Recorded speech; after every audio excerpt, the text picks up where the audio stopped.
Nuk e di sa po vrejet, po një dokumentar i kafshëve tegra të realizohet me një vend me këtë tëm kështu, me këtë ajër të ndotur.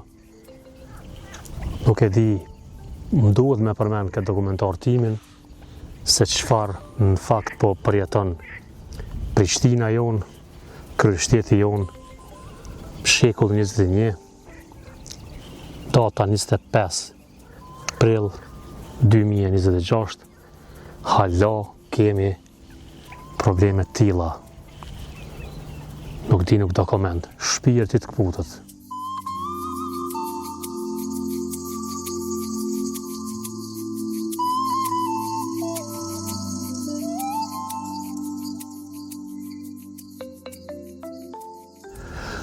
Kapelen po e mboj për shkak të diellit fort. Çfarë arrita të dokumentoj, që ndoshta ka 2 vite që se kam parë, është edhe skifteri këmbkoç Falco vespertinus, që ushqehet duke kapur insekte në ajër, apo thënë më mirë mushkonjët i ka specialitet. Prandaj kur kem thënë se krejt këta grabiçar fluturuese kanë një rol të rëndësishëm, imagjinoni çfarë do bëjmë ne mos të ishte një nga ato që është skifteri këmbkoç apo Falco vespertinus, i cili pra në shumicën e rasteve rrin duke fluturuar në ajër, duke kapur insekte të ndryshme, por specialitet i ka pra mushkonjat. Shoqër që kemi mes nesh e më së miri është, apo lajmi më i mirë është që është po ashtu prezent edhe në Ligatinë e Hencit, këtu ku jemi ne tek shtëpia e zogjve shtektar dhe jo shtektar.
Për fat keq, edhe këtu kja pamje të mërshme në Ligatinë, pra mbeturina kanë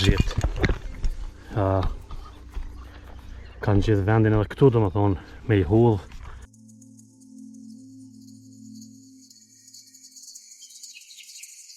Atje, po e vrej një lloj të pulbardhës që e xhirova pak, po unë dua ta gjej se cila pulbardhë është që po fluturon mbi Ligatinë të Hencit, por që qenë ka shumë e bukur, s'ka dyshim. Po e shoh se përveç ngjyrës së bardhë që i dominon, ka diçka edhe nga e kafta, por që pa humbur kohë dua ta gjej se cila është dhe ta ndaj bashkë me juve.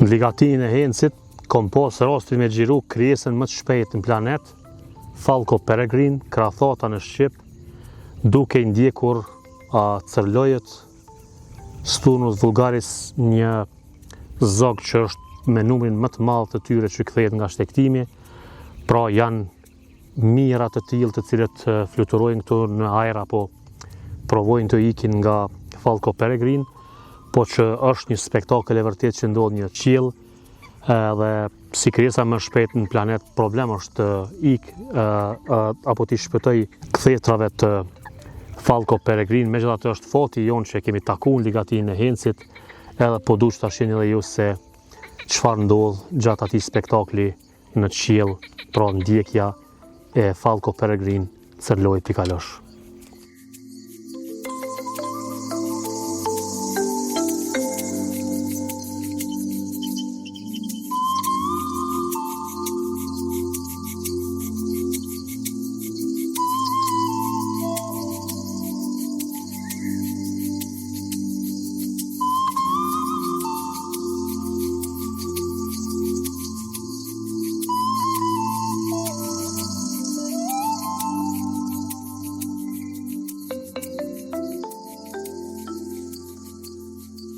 Nja 2 lloj të shpendëve që shihen goxha shpesh në ligatin janë edhe gokthi i madh dhe gokthi i vogël, të cilët i takojmë shumë shpesh në ligatin.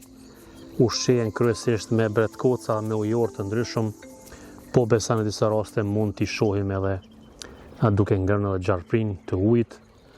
Janë pak në numër, unë besoj se do t'jenë folinizues të dikun në për kallamishte, po që mbetet për të parë, na mbetet edhe për të parë për shumë të tjerë shpend për të cilët hulumtojmë nesër dhe ligjejmë folin apo jo. Megjithatë, është punë e jonja kjo në fundit.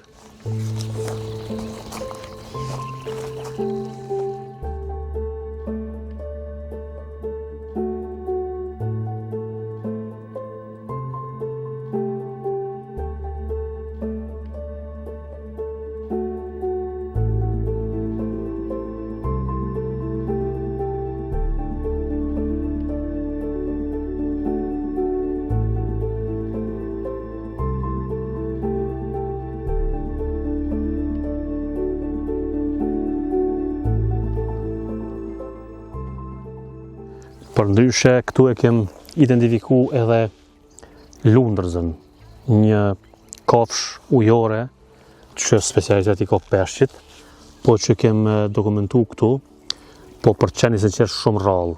Pra shumë rrallë ndodhë që lundërza të jetë pjesë e këtyre ekosistemeve, megjithatë mbesi me shpresë që ndoshta me rritjen e nivelit ujit të vinë dhe individ të tjerë, sepse është goxha i mirëseardhur për habitatin në këtë zonë, apo thënë më mirë në ligatinë e Hencit.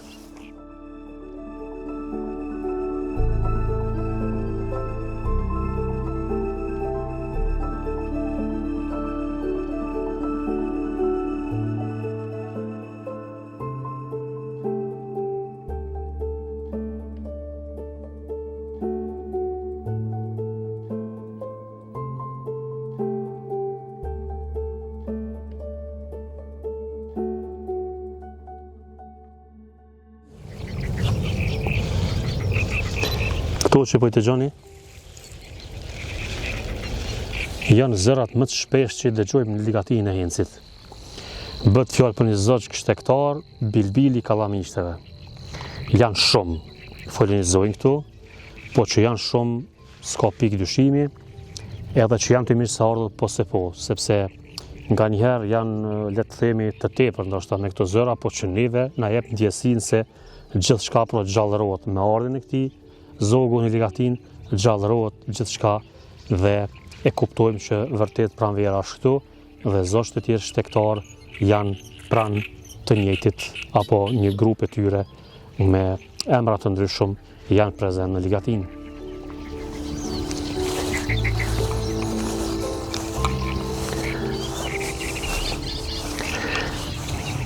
Edhe një tjetër është prezent në ligatinë e Hencit, ne e quajmë arkitektin më të mirë të zogjve shtektar, bëhet fjalë për Kolovacin.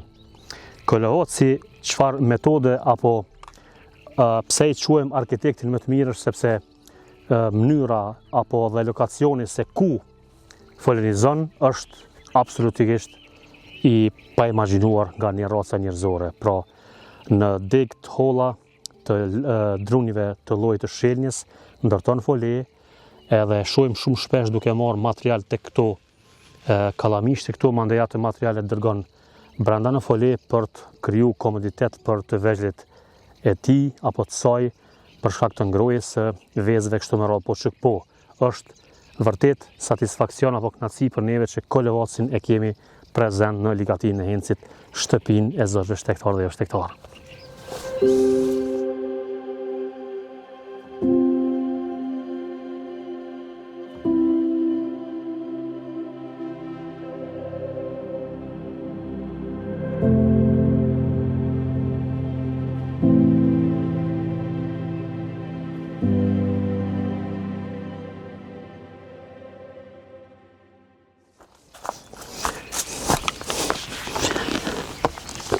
Para se me fol për shqipen e knetës që e kemi goxha shumë në numër këtu, shpresoj që Ministria Përkatëse e Ambientit do të reagoj për të rregulluar këto probleme që kemi ligatin, sepse është vetmja zonë e mbrojtur ujore në Kosovë, prandaj është shumë e rëndësishme për neve. Ndërsa sa i përket llojit të shqiponjave, shqipja e knetës është me numrin më të madh të shqiponjave këtu, folenizon në ligatin, për fluturim se sa jashtëzakonshme është nuk bëhet fjalë, por që ushqehet kryesisht me brejtës zvaranik të ndryshëm, nëse e gjen edhe ndonjë lepur të vogël, nuk e ka problem ta merr me vete shqipja e knetës. Natyrisht në disa raste sulmon apo kap si grapiçar fluturues që është edhe rosa të vogla, kështu me radhë, çfarëdo që mund gjej në ligatin. Por që nga grapiçarët fluturues më të shpesh, më të zakonshëm në ligatin, pra shqipja e knetës, Quercus pygargus emri shkencor, shumë i mirë, sidomos mashkulli është tepër i bukur edhe në pamje.